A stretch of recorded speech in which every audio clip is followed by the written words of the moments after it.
Fully booked na ang ilang biyahe sa bus at barko ngayong Lunes Santo. Inaasahan pang daragsa ang mga pasahero hanggang sa Miyerkules bago ang long weekend. Mula sa Parañaque Integrated Terminal Exchange, may live report si Nico Wahe. Nico? Rafi, sa mga pasaherong nakausap natin dito sa PITX ngayong Lunes pa lang, ay leksyon daw ang pagiging gahol nila dati sa biyahe na dikit sa holiday. Sa inspeksyon ni Transportation Secretary Vince Dizon, napunan niyang dapat daw dagdagan ng mga banyo sa Parañaque Integrated Terminal Exchange.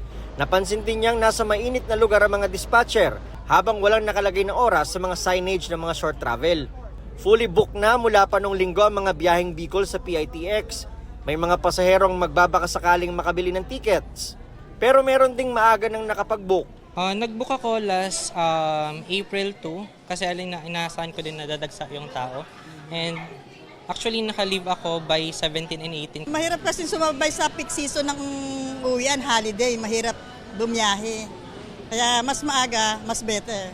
Tiniyak ng pamunuan ng PITX na hindi raw mauubusan ng masasakyan.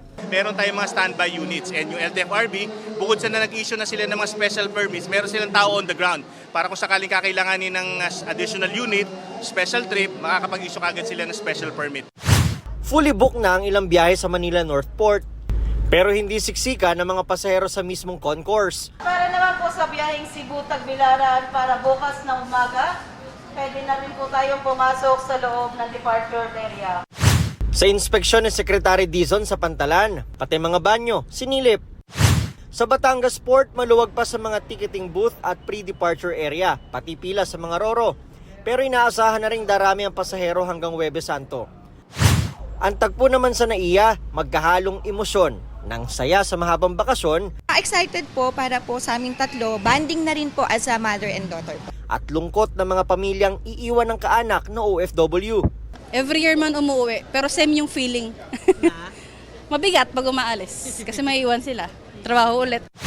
Buong araw, tuloy-tuloy ang dating ng mga pasahero sa Terminal 3. Para makontrol ang trapiko, mayat maya ang paalalang 3 minuto lang pwedeng mamalagi ang mga sasakyang maghahatid o magsusundo.